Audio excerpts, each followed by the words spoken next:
देख रहे हैं कहानी कुर्सी की और इस वक्त राहुल गांधी किसानों के साथ मुलाकात कर रहे हैं। अब वो किसानों को क्या समझाने की कोशिश कर रहे हैं। हालांकि इस बजट में किसानों के लिए क्या क्या योजनाएं लेकर आई है सरकार, कैसे उनकी आय को बढ़ाने का प्रयास किया गया है, कहां क्लस्टर्स खोलने की बात की जा रही है, वो अलग बात है। लेकिन पहले आप ये देखिए, आज जो राहुल गांधी की किसानों के साथ मुलाकात हुई है और खासतौर पर मुझे पंजाब के किसान इसमें दिखाई दे रहे हैं। राहुल गांधी ने अगर इसके बाद कोई स्टेटमेंट दिया है तो जरा वो भी हम सुना देते हैं। हमारे मैनिफेस्टो में एमएसपी विद लीगल गारंटी लिखा है। हमने पूरा उसका असेसमेंट किया है, वो किया जा सकता है। अभी मीटिंग में हमने ये डिसाइड किया कि जो इंडिया गठबंधन के बाकी लीडर्स हैं उनसे हम ये डिस्कशन करेंगे और फिर सरकार पर दबाव डालने की कोशिश करेंगे कि legal guarantee, MSP legal guarantee Hindustan के किसानों को मिले। अब देखिए, एमएसपी पर लीगल गारंटी कितनी मिल सकती है और ये कितनी ठीक होगी देना, और क्या हर उपज पर दी जा सकती है ये गारंटी, इस पर हमने एक लंबी चर्चा की। लेकिन इस वक्त जो राहुल गांधी कर रहे हैं, विजय जी, मैं वो जानना चाह रही हूँ। एक मीनाक्षी जी, एक और लाइन जोड़ दूं। देश में सिर्फ यही दोनों किसान नेता हैं। एक राकेश टिकैत चले आते हैं कि दल्ले वाले को पंधेरा, और कोई देश में नेता नहीं है। देश में किसी को, दरअसल ये डिबेट ही उल्टी चलती है। ये जिस तरह से, जिसको कहते हैं ना कि हैक कर लिया इन्होंने पूरी एग्रीकल्चर, पूरी फार्मर इशू की, उनके इंटरेस्ट की डिबेट को कुछ अराजकतावादी लोगों ने हैक कर लिया है। और जब सरकार ने प्रपोजल दिया था पीयूष गोयल ने, तो यही भाई साहब लोग थे, पहले एक्सेप्ट किया, उसके बाद कहे कि हम समितियों से बात करेंगे, 48 घंटे का समय दे दीजिए। 48 घंटे बीता नहीं, 24 घंटे में ही आ गए, कहे ना हम नहीं मानेंगे, हम तब मानेंगे जब सब पे दिया जाए। अगर आपको 5 फसलों पे दिया जा रहा था तो आप उस पे तो उस वक्त स्वीकार करते। उसी की बात बार बार की जा रही थी कि मक्का नहीं हो रहा है, दलहन नहीं हो रहा है, जो कमी है वो तो उगाओ ना, क्यों गेहूं धान के पीछे पड़े हो। जो सरदारा सिंह जोहल, अभी तो 93 वर्ष 94 वर्ष उनकी उम्र हो गई होगी, जिनके कहे से दुनिया के कई देशों का कृषि बजट बना है, जो पंजाब का विश्वविद्यालय है उसके वाइस चांसलर, वो कहते रहे कि लगातार पंजाब बर्बाद हो रहा है, पानी नीचे जा रहा है, 4 गुना 5 गुना पानी चाहिए धान की उपज के लिए, और ये खड़े हो जाते हैं और राहुल गांधी उस अराजकता को बढ़ावा दे रहे हैं। अब मैं इसके दूसरे पहलू पर बात करना चाह रही थी कि राहुल गांधी कहते कि हमारे न्याय पत्र में यह था कि हम एमएसपी की लीगल गारंटी देंगे। अभी उनकी सरकार नहीं है, अभी भी वो ये बातें कर रहे हैं। कौन से चुनाव के लिए जा रहे हैं? नहीं, वो अपने घोषणा पत्र की बात कर रहे हैं, इसमें चुनाव का क्या संबंध है भाई। उन्होंने ये कहा कि हमारा जो कांग्रेस का घोषणा पत्र था उसमें एमएसपी की लीगल गारंटी की बात की गई थी। इस बात में क्या हर्ज है? आज भी वो कर रहे हैं। और मैं कह रहा हूँ, जब बजट आएगा, बजट पे जब डिबेट होगी, तो मुझे लगता है कांग्रेस और विपक्षी दल फिर से इस बात को उठाएंगे कि भाई सरकार को एग्रीकल्चर के जब बजट पे चर्चा होगी तो वो अपनी बात रखेंगे एमएसपी पर। और सरकार के पास भी ये पूरा हक है, जैसे अवधेश जी ने भी कहा। और ये सच बात है कि बजट जब रखा जाता है और उस पर डिबेट हो रही है तो उसमें बहुत सारे बदलाव हो सकते हैं, बदलाव होते भी रहे हैं। अब क्या सरकार ये कहती है कि नहीं, जैसे अर्श जी कह रहे हैं कि भाई 5 फसलों पर हम लोग करना चाहते हैं, सरकार आगे आती है, फिर किसान मानते हैं कि नहीं मानते, ये सब हम लोग थोड़ी समझ रहे हैं। लेकिन किसान, और वो राहुल गांधी जो बात कर रहे हैं उसका मतलब ये नहीं है कि वो आज इसकी लड़ाई को छोड़ रहे हैं। वो कह रहे हैं हमने ये बात रखी थी, हमारे घोषणा पत्र में इस बात का जिक्र किया गया था कि हम, यानी वो आज भी इस बात का समर्थन में है कि एमएसपी को लीगल गारंटी दी जानी चाहिए। अब हम बात रोजगार पर कर लेते हैं, क्योंकि जब कल वित्त मंत्री निर्मला सीतारमण ने सबसे पहले जिस क्षेत्र की बात की, जिस परेशानी को एड्रेस करने की कोशिश की, वो थी बेरोजगारी। एक ऐसा इशू, एक ऐसा मसला जो इस चुनाव के दौरान सरकार को परेशान कर रहा था, और शायद तभी ये तय कर लिया गया होगा कि सरकार बनेगी तो सबसे पहले इस इशू को एड्रेस किया जाएगा, और बेरोजगारी की समस्या को सबसे पहले एड्रेस किया गया। रोजगार सृजन की बात की गई। अब जो प्राथमिकताएं दर्शाई गई हैं वित्त मंत्री के इस भाषण में, वो जरा एक बार मैं हाईलाइट पॉइंट बता दूं। जरा कैमरा पर्सन से रिक्वेस्ट करूंगी, वित्त मंत्री निर्मला सीतारमण की बजट स्पीच में रोजगार को लेकर जो बातें कही गई है वो आप देखिए। रोजगार और कौशल प्रशिक्षण, कल लगातार क्या चर्चा हो रही थी कि हम स्किल लेबर की बात कर रहे हैं, स्किल्ड फोर्स की बात कर रहे हैं। हमारी सरकार प्रधानमंत्री पैकेज के भाग के रूप में रोजगार संबंध प्रोत्साहन के लिए 3 योजनाओं को लागू करती है। ये ईपीएफओ के नामांकन के साथ पहली बार रोजगार पाने वालों को अभिचिन्हित करने के साथ ही कर्मचारियों और नियोक्ताओं को सहायता प्रदान करने पर आधारित होंगे। कल प्रधानमंत्री नरेंद्र मोदी ने जब अपना पहला रिएक्शन दिया था, उन्होंने क्या कहा था कि गारंटी मेरी है कि पहली नौकरी हम देंगे, ये सरकार देगी, मोदी सरकार देगी। पहली सैलरी की गारंटी मोदी सरकार देगी। अब आगे देखिए, पहली बार रोजगार पाने वालों के लिए क्या है इस योजना में? सभी औपचारिक क्षेत्रों के कामगारों के रूप में शामिल होने वाले सभी नवनियुक्त व्यक्तियों को 1 महीने का वेतन दिया जाएगा। ईपीएफओ में पंजीकृत पहली बार रोजगार पाने वाले कर्मचारियों को 1 महीने के वेतन का प्रत्यक्ष लाभ 3 किश्तों में किया जाएगा, जो 15,000 होगा। इस योजना की पात्रता सीमा 1 लाख मासिक वेतन होगा। इस योजना से 210 लाख युवाओं के लाभान्वित होने की आशा है। कितनी? 210 लाख युवाओं को लाभान्वित होने की आशा है। अब विनिर्माण क्षेत्र में रोजगार का सृजन होना, नियोक्ताओं को जी हाँ 2 करोड़ 10 लाख जी। विनिर्माण क्षेत्र में रोजगार सृजन, नियोक्ताओं को सहायता, कामगार महिलाओं की भागीदारी। महिलाओं का विषय अलग से मैं उठाऊंगी, लेकिन ये जो चर्चा की जा रही है, समीर जी, रोजगार को लेकर क्या क्रांतिकारी बजट दिख रहा है? क्योंकि विपक्ष को तो नहीं दिख रहा है। देखिए, निश्चित रूप से प्रधानमंत्री मोदी जब चुनाव प्रचार अभियान में थे, उस समय प्रधानमंत्री मोदी ने इस बात के संकेत दिए कि जब उनकी सरकार आएगी तीसरी बार, तो युवाओं के रोजगार को लेकर केंद्र सरकार विशेष ध्यान देगी। मुझे लग रहा है बजट के अंदर इस बात का जिक्र हो रहा है। और उन्होंने कहा है कि देखिए, रोजगार बढ़ाने के लिए सरकार ने 3 योजनाएं लेकर आई है। एक तो पहली बार जो नौकरी लगेगी उसको 1 माह का अतिरिक्त वेतन देंगे, 3 किश्तों के अंदर 15,000 रुपए देने की सरकार ने घोषणा की है। इसके अलावा नौकरी के शुरुआती 4 साल में कर्मचारी और कंपनी दोनों को ईपीएफ के अंशदान में प्रोत्साहन और बढ़ाने का सरकार ने जिक्र किया, जिससे 30 लाख लोगों को इसका लाभ होने वाला है जो नौकरी करेंगे। इसके अलावा कंपनियों को हर अतिरिक्त नियुक्ति पर ईपीएफ में अंशदान के लिए 2 साल तक प्रतिमाह 3,000 रुपये सरकार देगी। यह भी एक बड़ी केंद्र सरकार की घोषणा है, जो 3,000 रुपये का अतिरिक्त भार केंद्र सरकार वहन करने वाली है। इसे 1 लाख रुपये जिसकी तनख्वाह होगी उसको कम होगी तो उसे भी सरकार एक अंशदान देने वाली है 5,000 रुपये का। इसका भी 50 लाख लोगों को फायदा होने वाला है। तो सरकार ने जो पहली बार नौकरी मिलेगी उसको सहुलियत देने वाली है। जो नौकरी ढूंढ रहा है उसको इंटर्नशिप के लिए सरकार मदद कर रही है। 500 कंपनी को जरिए कि उनको 5,000 रुपए का स्टाइपेंड दिया जाएगा। तो मुझे लग रहा है कि नौकरी ढूंढने से लेकर नौकरी मिलने तक का सरकार व्यवस्था कर रही है, और किस तरीके से भविष्य के लिए उनका पैसा इकट्ठा हो सके इसकी भी व्यवस्था सरकार सुनिश्चित करने जा रही है। मुझे लग रहा है कि बेहतर योजना युवाओं के लिए सरकार लेकर आई है। इसके अलावा सरकार की दूसरी योजना भी युवाओं को लेकर है, जिसके अंदर युवाओं को अगर कोई कंपनी के अंदर जाते हैं और कोई एक्सीडेंट की स्थिति आती है तो कंपनी का अंशदान बढ़ाने के लिए निर्मला सीतारमण ने जिक्र करा है कि अगर कोई नौकरी करते हुए पहले ही साल के अंदर कोई दुर्घटना में जाता है तो सरकार और जो नियोक्ता है वो क्या अंशदान करेंगे, उस पर भी एक कमेटी बनाई गई जो इस पर विचार कर रही है। तो मुझे लग रहा है कि युवाओं को लेकर सरकार एक बहुत बेहतर लेकर आई है। महिलाओं की अगर बात करेंगे तो 3 लाख करोड़ का बजट सरकार ने इसमें दिया है महिलाओं के लिए। इसके अंदर उनके लिए हॉस्टल, वर्किंग वुमेन्स के लिए हॉस्टल दिया है, एजुकेशन लोन का दिया है, दूसरी और सुविधाएं दी गई।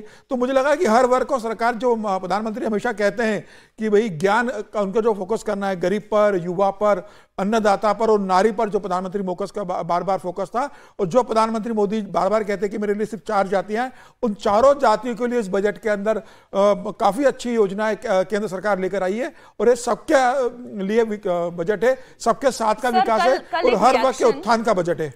कल एक रिएक्शन आ रहा था, जया बच्चन का रिएक्शन। अवधेश जी, जया बच्चन के रिएक्शन में क्या था? इनफैक्ट आज भी ये रिएक्शन था। वो ये कहते कि कुछ नहीं है, ये सब सपने हैं और ये सपने दिखाए जा रहे हैं, इम्प्लीमेंटेशन कुछ नहीं हो पाएगा, सब कुछ पेपर पे धरा का धरा रह जाएगा। इतना नेगेटिव माहौल विपक्ष क्रिएट कर रहा है। ये तो इस समय भारत का विपक्ष है, उससे हम लोग पॉजिटिव क्यों कल्पना कर रहे हैं? जब इस देश में लाल रंग का संविधान लहराया जाएगा, आखिर ये चुनाव जैसे एक बार 1980 का चुनाव प्याज पर लड़ लिया गया इस देश में, कि प्याज के संकट और जनता पार्टी की सरकार और भी कारण थे, लेकिन लोगों के सामने यही कारण थे। 1998 में जो बीजेपी दिल्ली में हारी है उसमें प्याज एक बड़ा मुद्दा था, सरकार ने प्याज की व्यवस्था की। इस बार तो संविधान जाने का कोई संकट ही नहीं है, पूरी रणनीति इस समय की है। देखिए, जो रोजगार की हम बात कर रहे हैं, या जया बच्चन जी ने जो कहा है, तो जया बच्चन जी एक्ट्रेस हैं, सपने दिखाती हैं, सपने। वो ये कहते हैं कि सरकार ड्रामा कर रही है। हाँ, तो मैंने तेरे लिए ही 7 रंग के सपने चुने, सपने सुहाने सपने, तो वो गिनते रहते हैं। लेकिन देखिए, कवि पास ने लिखा है कि सबसे खतरनाक है सपनों का मर जाना। तो अगर कोई सपना दिखाने वाले, अच्छा सपना दिखाने वाली राजनीति और सरकार आए, सकारात्मक सपना, जब तक लोगों के अंदर सपने नहीं होंगे, कल्पनाएं नहीं होंगे, वो ऊंचाइयां छू ही नहीं सकता है। बगैर ड्रीम के आप कैसे पहुंच सकते हैं वहां? तो भले वो निगेटिविटी से कहें, लेकिन सरकार अगर इस देश के युवाओं के अंदर, लोगों के अंदर ये सपना दिखा रही है कि आप में इतनी क्षमता है कि आपकी बदौलत हम भारत को दुनिया का शीर्ष देश बना सकेंगे, तो ये तो सपना दिखाना ही चाहिए। यही सपने से तो पीछे रह गया था निगेटिव देते हुए कि हमारे देश के लोग काम नहीं करते हैं, काम चोर हैं, फलाने हैं। तो इससे बाहर निकालने की जरूरत जो किया। अब मैं दूसरी बात पर आ रहा हूं। देखिए, मोदी सरकार ने रोजगार पर पहले बजट से ही जोर दिया है, लेकिन शब्दों में रोजगार रोजगार रोजगार, इंटर्नशिप शब्द नहीं होते थे। चूंकि इस चुनाव में इतना ज्यादा हुआ कि आपने रोजगार ले लिया, आपने रोजगार नहीं दिया, कि इसने शुरुआत से वो सब चीजें की है। आप अगर अंतरिम बजट को ध्यान से देखेंगे तो अंतरिम बजट में जो लिखा हुआ था कि स्किल इंडिया मिशन के तहत देश में 1.4 करोड़ 1.40 करोड़ युवाओं को प्रशिक्षित किया गया है। 54 लाख को अप स्किल या री स्किल किया गया है। पीएम मुद्रा योजना के तहत 43 करोड़ युवा उद्यमियों को ऋण दिया गया है। 3000 नए ITI, 7 IIT, 16 IIIT, 7 IIM, 15 AIIMS और 390 विश्वविद्यालयों का निर्माण किया गया है। तो इसीलिए ऐसा नहीं था कि पहले से नहीं हो रहा था। रोजगार का मतलब, रोजगार एक टापू नहीं होता है कि एक जगह मिल जाए। अब हमारी तो रिपोर्ट, आर्थिक सर्वेक्षण कहता है कि इस देश में अभी भी 45% रोजगार कृषि क्षेत्र से मिलता है। आप रोजगार रोजगार शब्द को अगर हटा दीजिए, अगर कृषि क्षेत्र पर इतना जोर दे रहा है, डिजिटल इंफ्रास्ट्रक्चर खर्चा करना है, तो कम से कम 45% जो रोजगार दे रहा है उसकी हैसियत बढ़ भी सकती है। जो मैन्युफैक्चरिंग के, जिसमें ये सब नौकरी नौकरी मांग रहे हैं, इस देश को भी समझना जरूरी है कि जो औद्योगिक सेक्टर है जिसके बारे में कहा जा रहा है, वो केवल और केवल 11.9% ही रोजगार दे रहा है। तो जो ये देश में वातावरण जो बनाने की सरकार ने नौकरी नहीं दी है, क्या 11.9% को नौकरी मिल जाने से, उसमें भी रोजगार का मतलब सबको नौकरी नहीं है, ये देश चलेगा? इसलिए उसका विस्तार करो, उसके साथ लोगों के अंदर स्वरोजगार का भाव करो, मुद्रा योजना से स्वयं शुरू करने का भाव करो, लोगों के अंदर स्टार्टअप का भाव करो। जो स्टार्टअप की संख्या भारत में जिस ढंग से फ्लोरिश की है, कल बजट में कुछ लोग तस्वीर पेश कर रहे थे, हमने ध्यान से उसको देखा है। हर साल करीब 16,000 के आंकड़े से अब नए स्टार्टअप खड़े हुए हैं देश में और मरे नहीं है। स्टार्टअप की दृष्टि से हो, देश के बाहर भी जाओ, नई चीजें सोचो, इन सब के लिए आप देखेंगे। और ये तो मैं समझता हूं भारत के इतिहास में ये स्किल डेवलपमेंट का इतना प्रैक्टिकल कार्यक्रम अगर ये इंप्लीमेंट हो गया, कल्पना करिए 1 करोड़ लोगों का अगर 5 वर्ष में, मानता हूं कंपनियों में इंटर्नशिप हो गया हो, तो व्यवहारिक है ना, वो केवल क्लास की पढ़ाई नहीं है। अगर वहां जा करके वो स्पॉट पर सीखते हैं, तो कितनी बड़ी फौज हमारे यहां प्रशिक्षित लोगों की तैयार होगी। और उसमें वजन भी नहीं है। 5,000 रुपया स्टाइपेंड सरकार दे रही है। ये नहीं कि युवाओं को अपने पास से ही 5,000 रुपया सरकार दे रही है। और एक मुश्त 6,000, क्योंकि शुरू में आप जाएंगे तो आपको खाने पीने के लिए बेसिक पैसा चाहिए कि नहीं चाहिए, जाने के लिए किराया चाहिए, तो जिसका सिलेक्शन हो जाएगा। और कंपनियों को कहा गया है कि आप अपने पास से मत करिए, आप जो कॉर्पोरेट सोशल रिस्पॉन्सिबिलिटी से जो खर्च करते हैं ना, केवल उसका 10% इस पर खर्च करिए। अब देखिए तो रोजगार की बात तो बाद में आती है, पहले शिक्षा की बात आती है। विजय जी देखिए ना, सरकारी योजनाओं में नीतियों के अधीन किसी लाभ के लिए पात्र नहीं होने वाले हमारे युवाओं की सहायता के लिए पूछे थे, युवाओं के लिए क्या है इसमें? युवाओं की सहायता के लिए घरेलू संस्थानों में उच्च शिक्षा के लिए 10 लाख तक के ऋण हेतु वित्तीय सहायता की घोषणा कर रही हूं, वित्त मंत्री ने कल कहा। इस उद्देश्य के लिए प्रति वर्ष 1 लाख विद्यार्थियों को प्रत्यक्ष रूप से ऋण राशि के 3% वार्षिक ब्याज छूट के लिए ई वाउचर दिए जाएंगे। तो चाहे युवाओं की शिक्षा हो या शिक्षित हो जाने के बाद उनकी पहली नौकरी हो, विजय जी दोनों की व्यवस्था है। ये बहुत महत्वपूर्ण काम किया है सरकार ने कि युवाओं पर ज़्यादा फोकस किया गया। और आपने देखा होगा कि आज की बजट की सब हेडलाइंस पर भी रोजगार को ज़्यादा ध्यान दिया गया, सबने फोकस किया, क्योंकि आंध्र बिहार रोजगार, आंध्र बिहार और रोजगार, आंध्र बिहार को तो पॉलिटिकल तरीके से देख रहे हैं, लेकिन रोजगार जो है यूथ को लेकर और एजुकेशन को लेकर भी, ये जो एजुकेशन लोन है वो भी आजकल बहुत बड़ा परेशानी का सबब होता है मिडिल क्लास लोगों के लिए कि बच्चों को कैसे लोन दिया जाए, तो वो भी एक बड़ी बात है। रोजगार पर जो काम किया गया है, स्टार्ट और तरह तरीके की बात की गई है, इंटर्नशिप की बात की, वो मेरे ख्याल से बेहतर कदम है, उसमें कोई नकारने वाली बात नहीं होनी चाहिए। लेकिन ये कदम क्यों उठाया गया इसको देख लें। ये कदम उठाया गया कि ये जो पूरा फैसला है, जिसको वित्त मंत्री जी ने सबसे पहले जिक्र किया, वो इसलिए क्योंकि ये 2024 के नतीजों की छाप है।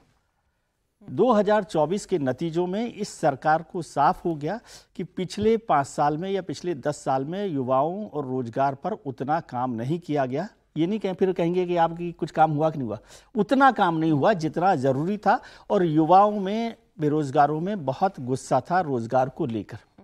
इसी वजह से सरकार ने सबसे पहले मोदी 3O बजट में सबसे पहले रोजगार पर काम किया गया और अब इस पर इम्प्लीमेंटेशन पर बेहतर तरीके से काम हो। जया जी जो कह रही हैं उसका मतलब ये नहीं है इम्प्लीमेंटेशन पर फोकस, क्योंकि प्रधानमंत्री या वित्त मंत्री कोई योजना को करते हैं लेकिन उसको निचले लेवल पर कितना इम्प्लीमेंट किया जाता है, कितना एग्जीक्यूशन होता है। जैसे कौशल मंत्रालय जो सबसे बेहतर मंत्रालय के तौर पर प्रधानमंत्री के कार्यकाल में देखा गया, लेकिन उसका कोई अपेक्षित परिणाम नहीं आया है कौशल मंत्रालय को लेकर। एक तो वहां पर मंत्री जितनी तेजी से बदले और फिर सरकार के कौशल को लेकर कि किस तरह से कौशल बढ़ाया जाए वो काम नहीं हुआ, क्योंकि कौशल बढ़ जाएगा तो रोजगार अपने आप ही बढ़ जाएगा जब लोग योग्य हो जाएंगे, स्किल हो जाएंगे।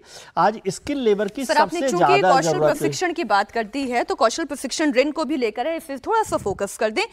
सरकार संवर्धित निधि की गारंटी के साथ 7.5 लाख तक के ऋण की सुविधा उपलब्ध कराने के लिए मॉडल कौशल ऋण योजना को संशोधित किया जा रहा है। इस उपाय से प्रतिवर्ष 25,000 छात्रों को सहायता मिलने की आशा है।